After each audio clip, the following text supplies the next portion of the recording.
Haleluya, Shalom TYO. Happy Passover, selamat Paskah buat kita semua. Hari ini kita akan sama-sama memuji dan menyembah Tuhan sebelum kita mendengarkan firman. Dan aku percaya dimanapun kita berada, hadirat Tuhan nyata untuk setiap kita. Haleluya, terima kasih Tuhan Yesus. Bapa, kami datang hari ini ke dalam hadirat-Mu Tuhan. Kami percaya di dalam hadirat-Mu Tuhan ada kemenangan, ada kebebasan, ada kesembuhan, ada kelepasan. Hari ini kami merayakan Paskah Tuhan. Kami percaya Engkau yang telah bangkit untuk setiap kami Tuhan. Dan kami percaya Tuhan bahwa kami adalah anak-anak Tuhan yang dikasihi. Terima kasih Tuhan Yesus. You unravel me with a melody. You surround me with a song of deliverance from my enemies, till all my fears are gone. I'm no longer a slave to fear. I am a child of God. I'm no longer a slave to fear. I am a child of God. Sing it out together. From my mother's womb, from my mother's womb, you have chosen me. Love has called my name. I've been born again to a family. Your blood flows through my veins. I'm no longer a slave to fear. I am a child of God. I'm no longer a slave to fear. I am a child of God. I'm no longer a slave to fear. I am a child. I am a child of God. I'm no longer a slave to fear. I am a child of God. Sing it out. You split the sea. You split the sea so I can walk right through it. My fears are drowned in perfect love. You rescued me and I will stand and see. I am a child of God. You split the sea. You split the sea so I can walk right through it. My fears are drowned in perfect love. You rescue me so I can stand and see. 'Cause I am a child of God.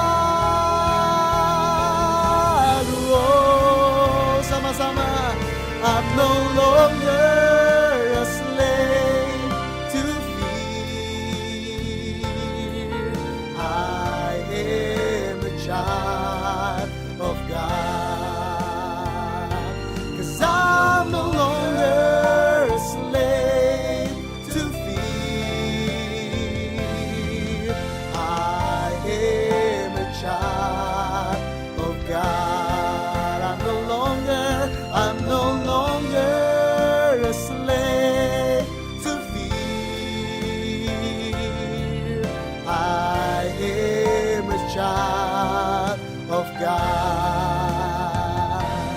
I'm no longer a slave to fear. I am a child of God. I am a child of God. I am a child of God. I am a child of God. Mari sembah Yesus. Kini arala maya shandara la batakara la baya shande. Kinara la balara la baya shandara la balara la baya shakara la la la la la la mo. Hallelujah. Hallelujah. Kinara la baba pataka shakara la balara la balara la balara la balara la ba. Kami sembah Kau Tuhan, kami tinggikan, kami angkat tangan kami menyembah-Mu. Allah yang hidup, Allah yang bangkit bagi kami semua. Haleluya. Kuriara la bata karala bala bala bala bala la baya shandara la la la la la baya she. Terima kasih buat pengorbanan-Mu Tuhan. Kami bersyukur. Haleluya. Terima kasih Tuhan.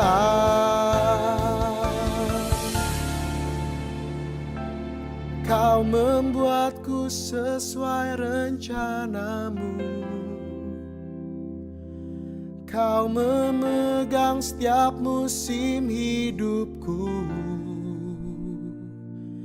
Ku serahkan semua kekhawatiranku. Ku milik-Mu.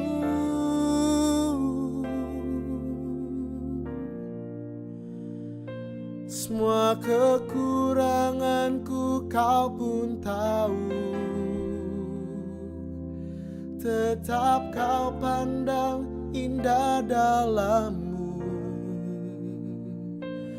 Ku angkat tanganku dan berseru, ku milik-Mu.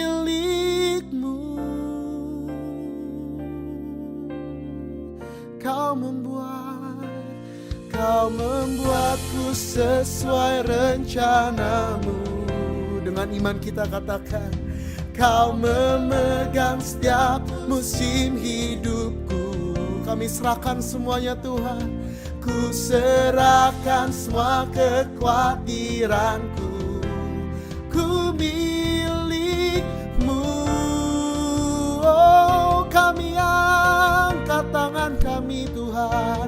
Semua kekuranganku Kau pun tahu. Tetap Kau pandang indah dalam-Mu. Ku angkat tanganku dan berseru, ku milik-Mu. Oh, sing it now. I am yours now forever. Your grace I surrender. You are mine now forever. I'm alive in your wonder, Lord, in your wonder. I'm yours, I am yours now forever. In your grace I surrender, I surrender. You are mine, you are mine now forever. 'Cause I'm alive in your wonder. Oh, kau membuatku sesuai rencana-Mu. Kau memegang setiap musim hidupku. Ku serahkan semua kekhawatiranku. Ku milikmu, ya Yesus Tuhan. Semua kekuranganku Kau pun tahu. Tetap Kau pandang indah dalammu. Ku angkat tanganku dan berseru, ku milikmu. I am yours, I am yours, now forever. In your grace I surrender, Lord, I surrender. You were mine, now forever. I'm alive in your wonder. I am yours, now forever. In your grace I surrender. You were mine, now forever. I'm alive in your wonder. I am yours, now forever. Kita siapkan hati kita. I'm alive in your wonder. Untuk dengarkan firman Tuhan. You are mine, now forever. I'm alive in your wonder.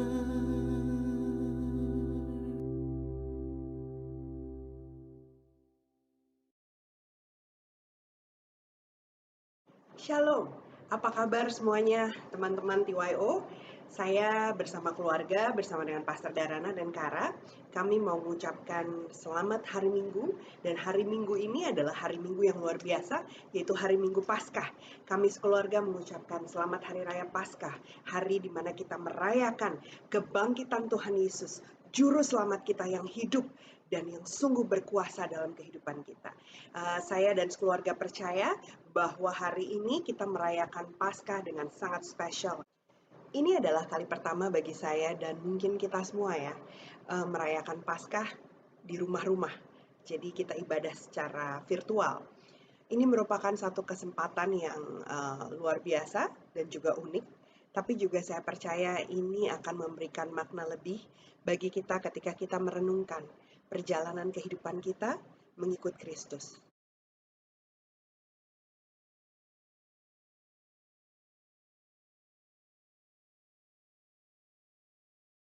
Sebelum Yesus memulai pelayanannya dan melakukan mujizat-mujizat yang luar biasa di bumi ini, Yesus memberikan dirinya dibaptis oleh Yohanes Pembaptis. Kenapa? Kalian ngebayang nggak? Waktu tadi Yohanes tercengang melihat Yesus mau dibaptis. Yohanes bilang, saya yang harus dibaptis oleh engkau. Tapi Yesus, dia benar-benar tidak memandang kesetaraannya dengan Allah dan dia benar-benar mengosongkan dirinya menjadi sama seperti kita.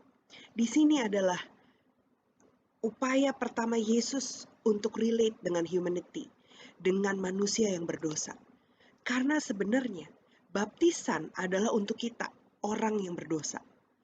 Waktu kita terima Yesus sebagai Tuhan, baptisan adalah langkah awal. Sama seperti Yesus sebelum dia melakukan apapun, sebelum dia melakukan mujizat apapun di muka bumi ini, dia memberikan dirinya dibaptis oleh Yohanes. Dan kita, waktu pertama kali kita percaya sama Tuhan Yesus, kita terima dia sebagai Tuhan dan Juru Selamat, kita mengakui kita orang berdosa, tanda pertama adalah setelah kita mengaku dengan mulut, memberikan diri kita dibaptis. Ini menjadi signifikan. Yesus lakukan ini untuk relate dengan sinful humanity. Manusia yang berdosa, Dia mau relate. Dia nggak berdosa. Dia sama sekali tidak berdosa. Tapi waktu dia dibaptis, apa yang dia mau kasih lihat? Karena waktu kita dibaptis, kita dibilang kita dikuburkan. Ya, dari dosa-dosa kita, dari hidup kita yang lama, dan dibangkitkan bersama dengan Kristus. Jadi waktu pertama dia memberikan diri dari baptis, dia sedang pronounce, dia sedang menggenapi. Pertama kali dia mau kasih lihat kepada dunia, this is what I'm gonna do for you. I'm gonna die and I'm gonna be risen again from the death. So itu adalah momen yang luar biasa banget. Waktu dia memberikan dirinya dibaptis sebagai pernyataan kepada dunia apa yang akan dia lakukan. Maka baptisan buat kita pun menjadi sebuah tanda pernyataan kepada dunia bahwa saya adalah milik Kristus. So, nggak usah tanya lagi, Kak, aku perlu dibaptis Islam kapan? Kira-kira aku perlu nggak sih dibaptis lagi? Aku waktu kecil udah dibaptis. Hey, gini ya, kalau Yesus aja, waktu dia mau dibaptis Yohanes, dia bilang, karena ini adalah kehendak Bapa. Dan kemudian dia perintahkan untuk kita memberikan diri kita dibaptis. Maka udah pasti, bro, sis, harus dibaptis. Bagaimana caranya? Sama seperti Yesus diselam. Karena ada sebuah tanda di situ, di mana kita mati dari hidup kita yang lama, dari dosa-dosa kita, dan dibangkitkan kembali. Dalam kebangkitannya, kita bersama dengan Kristus. Hidup kita jadi baru di dalam Dia. Oke, next, kita juga masih mau belajar dari Yesus, waktu Dia masih hidup di muka bumi ini. Dan kita sekarang mau belajar dari temptation of Jesus. Jadi waktu Dia masuk dalam pencobaan.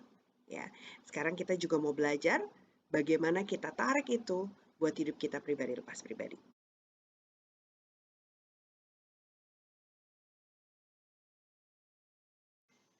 Ini adalah sebuah topik yang menurut aku akan sangat menarik untuk kita bahas. Karena beberapa hari ini atau beberapa waktu belakangan ini banyak orang sedang merasa dicobai kan dengan adanya virus yang sedang marak sekarang. I don't even want to mention his name. Anyway, aku sangat tertarik karena ada satu ayat yang aku pengen bagi sama kalian ya tentang pencobaan. Jadi ayatnya ada di Yakobus 1 ayat 13 sampai ayat yang ke-15 ya. Sebelum aku baca ayat ini, ingat gak kalian tadi? Siapa yang mencobai Tuhan Yesus? Iblis. Yes. Ini penting banget. Kalau kita masuk ke dalam pencobaan, ingat ya, pencobaan itu bukan datang dari Tuhan, tapi dari iblis. Ada ayatnya. Nih, Yakobus yang tadi. Sekarang kita baca sama-sama Yakobus 1 ayat yang ke-13 sampai ke-15. Apabila seorang dicobai, janganlah ia berkata pencobaan ini datang dari Allah. Tuh, remember. Sebab Allah tidak dapat dicobai oleh yang jahat. Terbukti ya, Yesus berhasil mengalahkan pencobaan dari si iblis ya. Sebab Allah tidak dapat dicobai oleh yang jahat dan ia sendiri tidak mencobai siapapun. Oke. Tetapi tiap-tiap orang dicobai oleh keinginannya sendiri karena ia diseret dan dipikat olehnya. Dan apabila keinginan itu telah dibuahi, ia melahirkan dosa. Dan apabila dosa itu sudah matang, ia melahirkan maut. See, ayat yang begitu jelas bahwa Tuhan tidak mencobai kita. Pencobaan datang dari siapa? Yang mencobai Tuhan Yesus itu iblis. Dan yang mencobai kita ya sama oknumnya. Dia juga si iblis. Ya.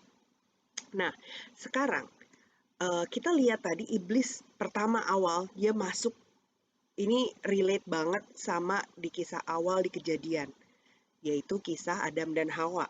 Pertama kali mereka diuji, waktu mereka dicobai, yang datang itu iblis dalam wujud yang sama, ular. Iblis itu, ya, dia tidak datang dengan rupa dinosaurus atau singa yang siap nerekam kamu kalau kamu nggak ikutin apa yang dia mau.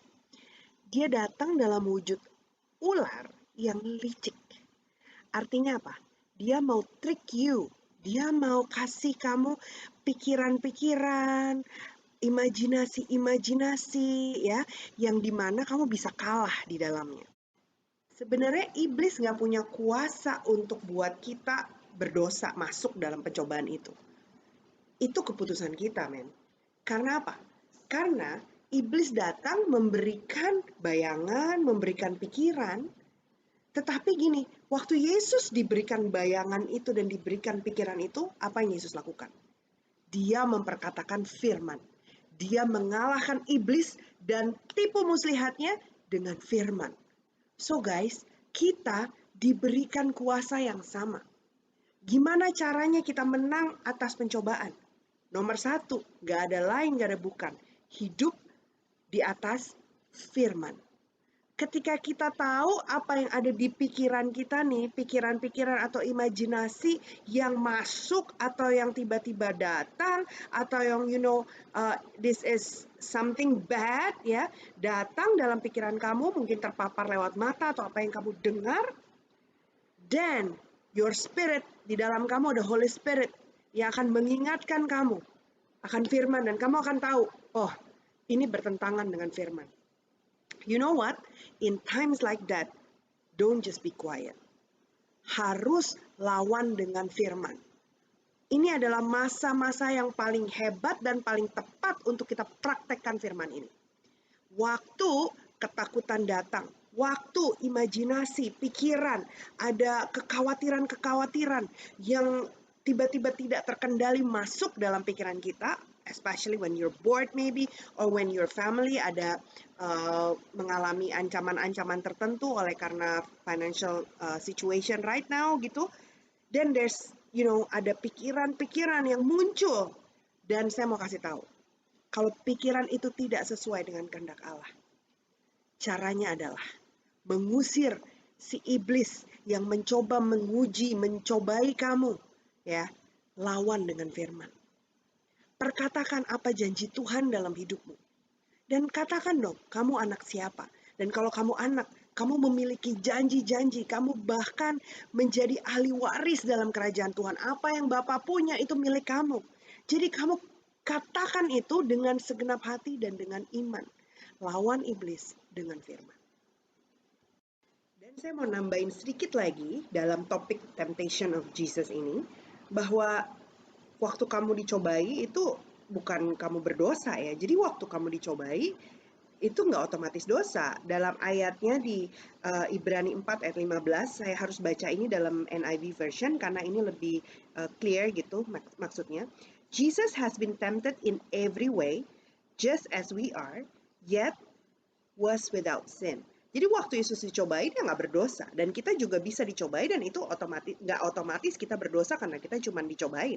Tetapi apa yang kita lakukan waktu kita dicobai, itu akan menentukan apakah kita akan jatuh ke dalam tipu muslihatnya iblis. Dan emang itu pekerjaannya, bukankah Alkitab berkata dia datang untuk mencuri, membunuh, dan membinasakan. So apa yang dia lihat dari hidupmu itu every day, dia akan seperti singa yang mau lihat kesempatan untuk merekam kita. Yeah, that is in the Bible. But we don't have to worry, karena Yesus mati dan bangkit udah kalahkan si jelek ini. Jadi kita nggak perlu takut sebenarnya, tapi kita cuma perlu tahu kalau dia lagi mau tipu kita. Ya, dia udah nggak punya sengat lagi dalam hidup kita, tetapi kita mesti tahu titik apa yang biasanya. Ya, dia tuh nggak pinter-pinter amat. Dia cuma berkeliling dalam hidup kita day by day, and then he saw your pattern. Dia lihat pattern hidup kita. So, sebagai tips aja dalam kepada kalian bisa mulai coba pikir. Biasanya ya, kamu tuh paling sering jatuh itu kapan? Is there any specific time? Misalnya malam hari, when nobody is around you, waktu kamu sendiri. Or maybe who is with you when you usually being tempted? Is there any friends yang seringkali menawarkan kamu atau membawa kamu masuk ke dalam hal-hal yang negatif? You have to see your life. And you have to see di mana kamu seringkali kalah. Karena iblis nggak pintar-pintar amat. Dan ingat, Kalau kamu berdosa, itu karena keputusan kamu, ya. Jadi kita mesti pinter, kita mesti lihat. Ini adalah beberapa tips saja. Dan kemudian kamu mesti tahu, seringkali cobaan itu datang justru waktu kamu after ngalamin spiritual high. Apa itu spiritual high misalnya? Kamu habis datang ke satu ibadah besar, atau mungkin di momen kayak begini kita nggak datang ke ibadah besar, tapi mungkin kita habis dengar khotbah yang bagus. Tapi justru habis itu iblis mau lihat apakah benih firman itu jatuh di tanah hati yang subur atau dia sebenarnya gampang sekali dicuri. Nah, itu sebabnya ketika kita baru dengar sesuatu, don't stop right there. Karena waktu baru pertama kali kita dengar itu masih pewahyuan orang yang ngomong. Jadi kayak waktu saya sekarang sharing sama kalian, ini pewahyuan saya, kalian baru dengar. Tapi when you meditate on it, waktu kamu pikirin lagi, waktu kamu baca lagi firman tentang itu, kamu makan lagi firman itu, then it become your revelation.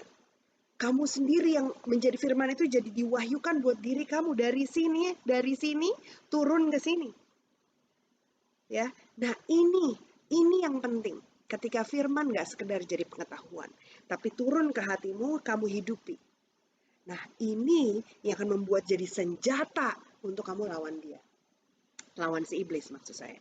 Ya, jadi dan ingat ya, waktu abis ngalamin tadi spiritual high, usually the devil come to test you, to tempt you.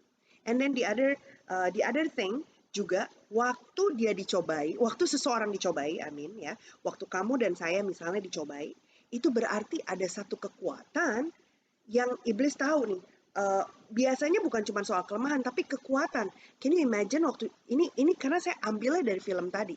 Yesus tuh diuji karena potensinya itu dia bisa merubah batu jadi roti. Saya nggak mungkin lagi puasa dilemparin batu sama iblis terus suruh ubah jadi roti, orang dia tahu saya nggak bakal bisa gitu kan. But then he will test me in the area of my strength.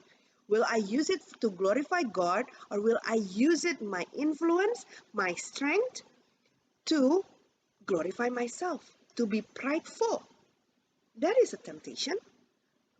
Maybe to cheat or to manipulate people under my influence. That is really a sin, in the eyes of God. So we have to recognize sometimes temptation datang bukan hanya di area kelemahan, tapi di area kekuatan kita. Untuk apa? Supaya kita misuse kekuatan kita, nggak untuk memuliakan Tuhan, tapi iblis mencuri itu untuk membuat kita jatuh ke dalam dosa. So, ini perenungan yang kedua, dan sekarang kita mau masuk ke perenungan yang ketiga. This is about Jesus suffering. Setiap kali orang berbicara tentang penderitaan Yesus, pasti penderitaan yang terbesar itu akan direlate dengan peristiwa di Getsemani. Tetapi hari ini saya mau coba mengingatkan kepada teman-teman bahwa penderitaan Yesus tidak hanya pada saat ia ada di Taman Getsemani.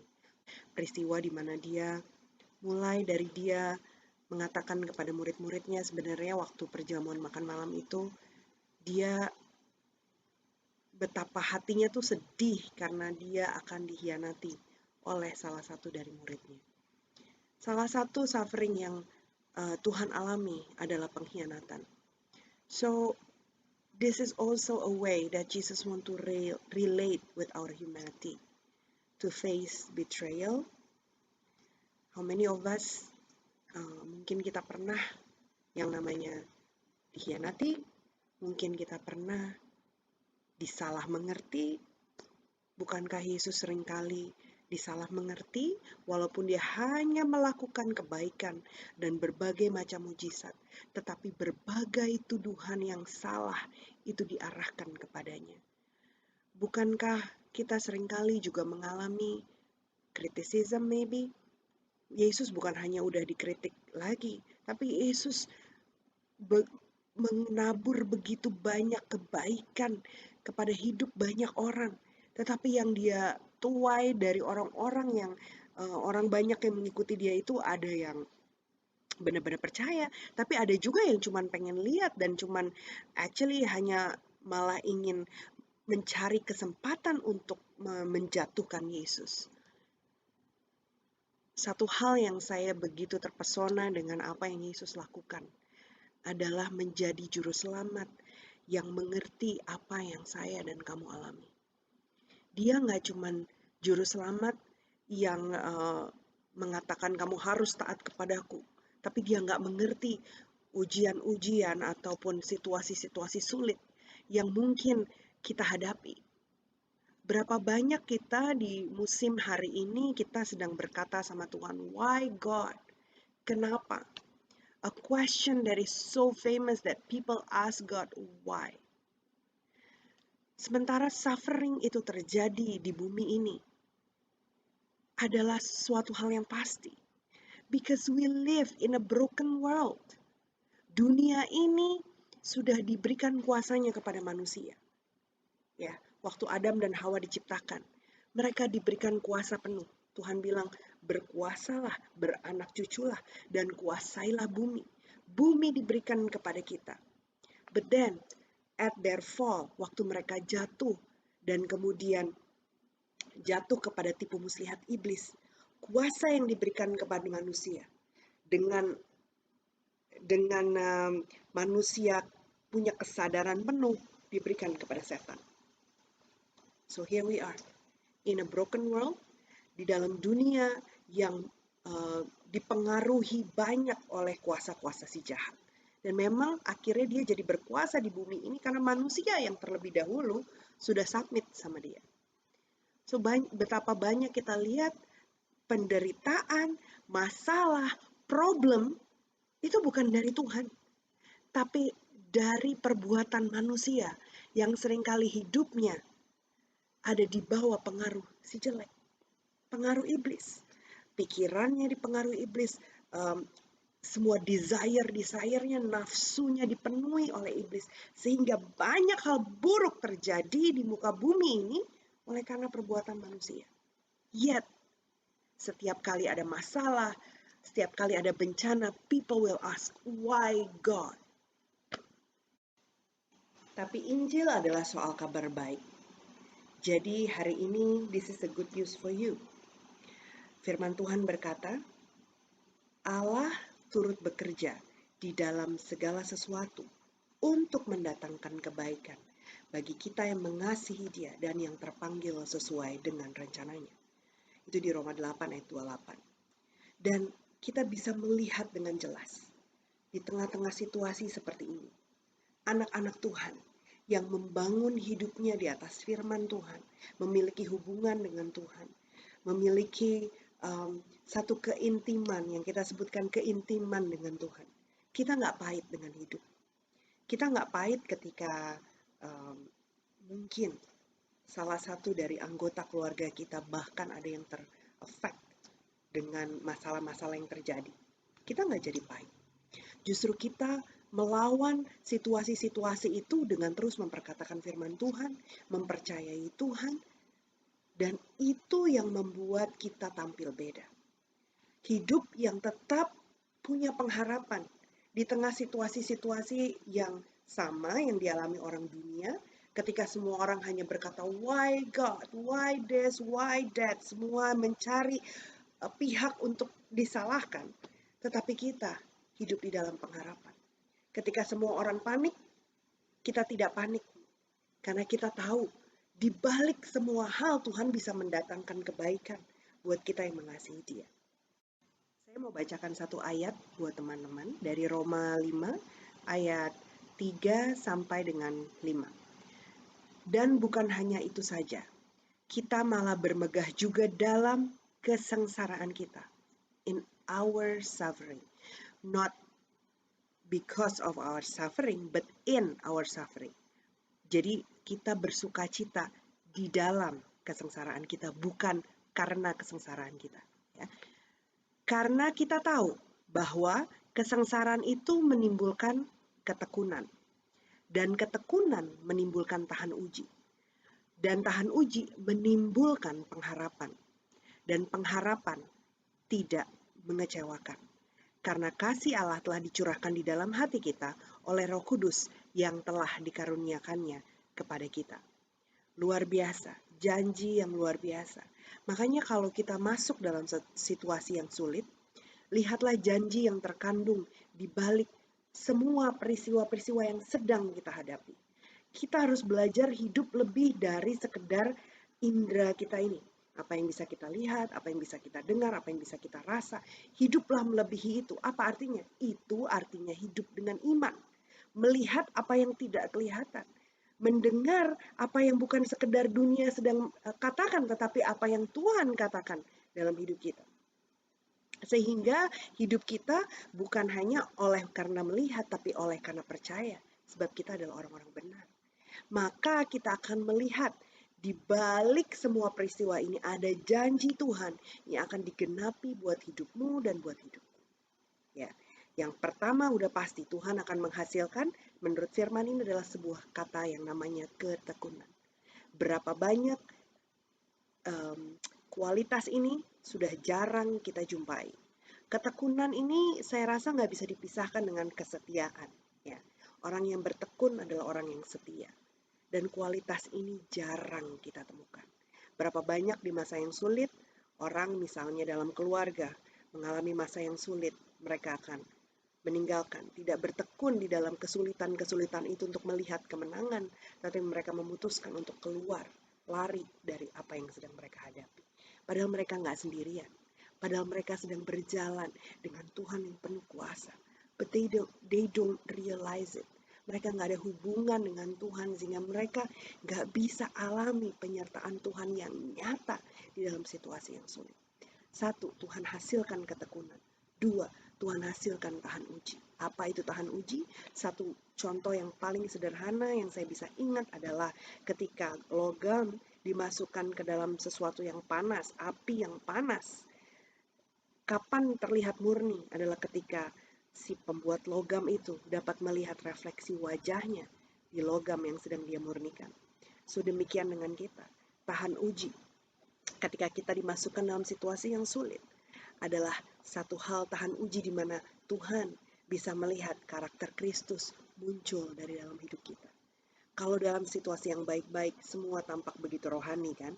Tetapi ketika situasinya sulit, siapakah yang tetap bisa mencerminkan Kristus kepada orang-orang di dunia yang sedang hilang pengharapan? Kepada orang-orang yang bitter, kepada orang-orang yang gak bisa rasa kasih Tuhan, yang tertutup matanya oleh karena tidak pengenalan mereka akan Tuhan yang benar. Dan yang ketiga yang akan dihasilkan adalah pengharapan. Orang akan melihat pengharapan akan Kristus Yesus Tuhan di dalam hidup kita. Ketika dalam masa-masa yang sulit, hidup kita tampil beda. Ketika dalam masa-masa yang sulit, kita bertekun, kita tahan uji. Karena setelah itu, kita akan melihat pengharapan apa yang terkandung di dalam janji itu. Kenapa? Karena artinya kita akan mendapatkan janji Tuhan itu. Kita akan melalui semua ini dan mendapatkan kemenangan pada akhirnya. Sebenarnya kemenangan itu sudah milik kita. Kenapa? Karena ini, Tuhan Yesus di kayu salib berkata, "It is finished." So, itulah janji dan pengharapan saat ini juga buat hidup kita, buat hidup saya, buat hidupmu. Bahwa apapun yang kamu sedang hadapi, apapun yang saya sedang hadapi, Tuhan udah bilang begini, "It is finished." Dan it is finished-nya adalah apa? Dia sudah menang atas perkara itu. Kita tinggal melihat kemenangan itu segera terjadi di dalam kehidupan kita. Kita akan melihat semua badai ini. Tuhan sudah menang atas badai ini. Dan Tuhan tinggal bilang, shh, tenang semuanya.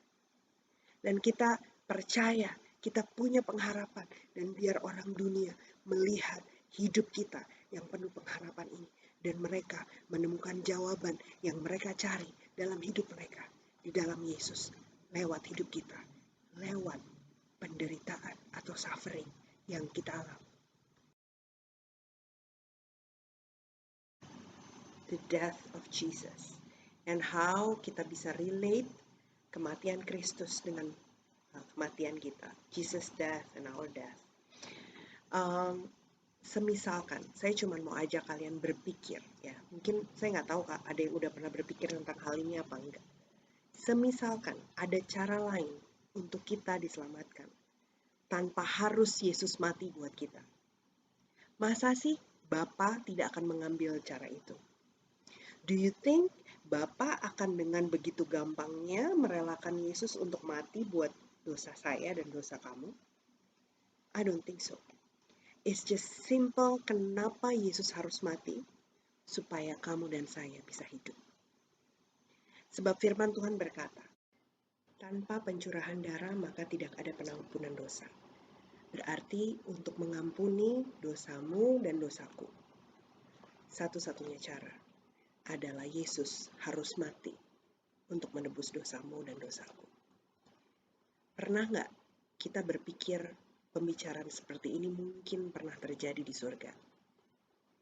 Saya sedang membayangkan posisinya saya. Yesus is thinking about me when he talk to the Father. Dia ngomong seperti ini, Bapak, adakah cara lain supaya seorang Lia Moniaga bisa diselamatkan, kecuali kalau aku mati untuk dia? Dan Bapak di surga bilang, sorry son, tidak ada cara lain. The only way for Lia Moniaga untuk bisa diselamatkan adalah kamu mati buat dia. There is no other way I can accept the penalty of her sin unless you die on behalf of her. Kamu mati menggantikan posisi Lia Moniaga di atas kayu salib. Saya kehabisan kata-kata waktu merenungkan tentang hal ini, bahwa sungguh tidak ada kasih yang lebih besar kecuali seseorang memberikan nyawanya kepada seorang sahabatnya. Saya gak punya apapun yang cukup baik, cukup hebat untuk dipadankan dengan apa yang Yesus sudah beri buat hidup saya. Segala kebaikan saya, segala apa yang mampu saya lakukan untuk dia, tidak akan pernah bisa menyamakan pengorbanannya yang sudah diberikan untuk hidup saya. Dan dia mati supaya saya hidup. Supaya maut yang harusnya adalah bagian saya, diambilnya di atas kayu salib itu. Dipikulnya di atas kayu salib itu. Dan waktu dia bilang, Bapak, sekarang dosanya Lia Moniaga yang berakibat maut itu, aku tanggung di atas kayu salib. Dan ketika waktu itu terjadi, Bapak harus memalingkan wajahnya dari Yesus. Dan saat itu, ketika penghakiman atas dosa saya jatuh kepada Yesus, Bapak memalingkan wajahnya dan Yesus berteriak, Bapak, kenapa engkau meninggalkan aku? Pernahkah teman-teman memikirkan betapa hebat dan luar biasa kasih Yesus buat dirimu waktu dia mati untuk engkau? Dan hari ini, maukah ketika kita hidup, kita yang harusnya mati, hari ini kita hidup dan menerima kebebasan dari segala penghakiman? Yesus berkata, dia datang bukan untuk menghakimi, tetapi dia datang untuk menyelamatkan. Karena penghakiman itu sudah jatuh kepada dirinya. Dan hari ini, maukah kita dalam kehidupan kita di hari-hari ini hidup bagi dia yang sudah mati buat saya dan buat kamu?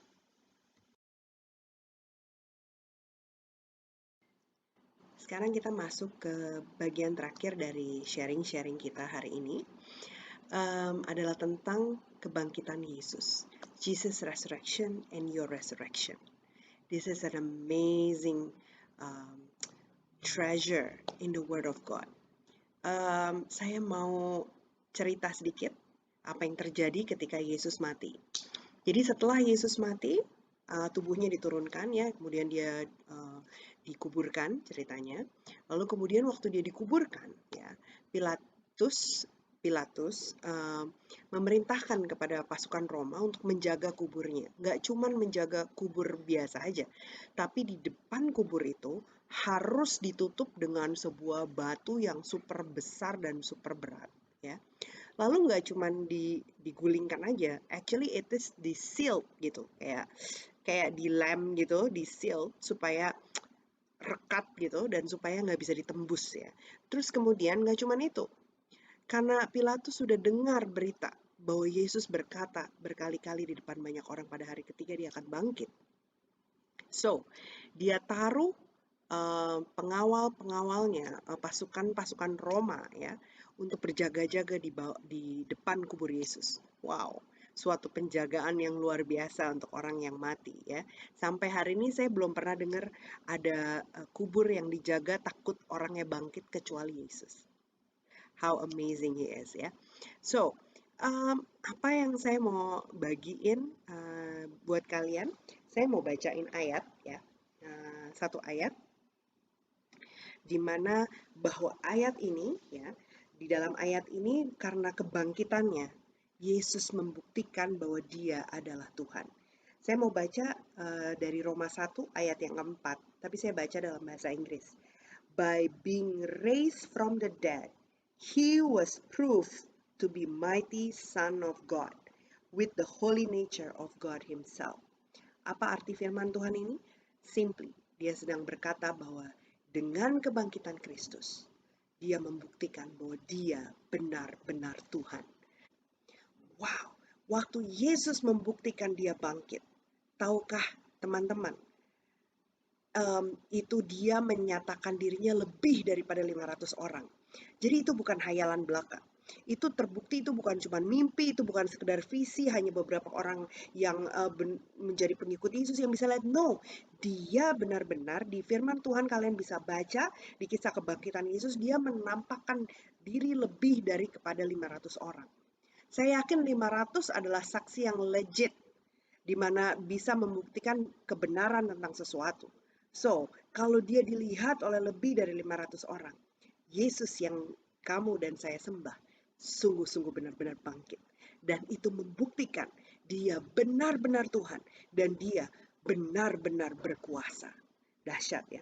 Dan saya mau bacakan satu ayat lagi buat teman-teman. Efesus 1, ayat yang ke-19 sampai yang ke-20.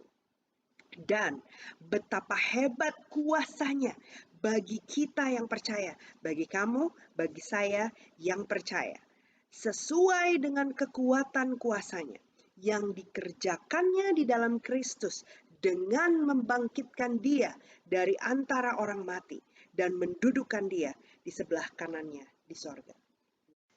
Wow, artinya apa ayat itu? Artinya adalah ketika kita menerima Yesus sebagai Tuhan dan Juru Selamat, kita juga menerima kuasa kebangkitan Kristus di dalam hidup setiap kita. Kenapa kuasa itu penting? Pertanyaannya. Karena kuasa itu membuat kamu dan saya punya yang namanya second chance. Betapa banyak dari antara kita membutuhkan second chance di mata Tuhan. Kita merasa mungkin hidup kita udah hancur berantakan. Mungkin ada beberapa yang putus pengharapan. You cannot see bagaimana hidup kamu bisa lebih baik dari titik hari ini. Saya quote satu ayat buat teman-teman dalam bahasa Inggris. Di 2 Korintus 5 ayat 17 firman-Nya berkata, anyone who belongs to Christ is a new person. The past is forgotten and everything is new. Yang lalu sudah berlalu dan yang baru sudah datang. Luar biasa.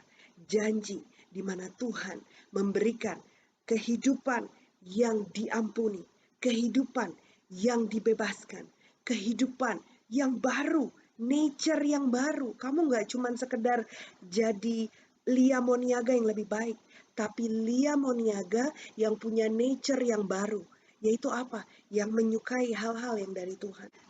Kebangkitan Kristus buat kita adalah sebuah janji bahwa hidup kita bukan hanya jadi baru, tapi hidup kita akan menjadi hidup yang berkelimpahan, hidup yang berkemenangan, dan kita akan menikmati hidup yang kekal bersama Kristus.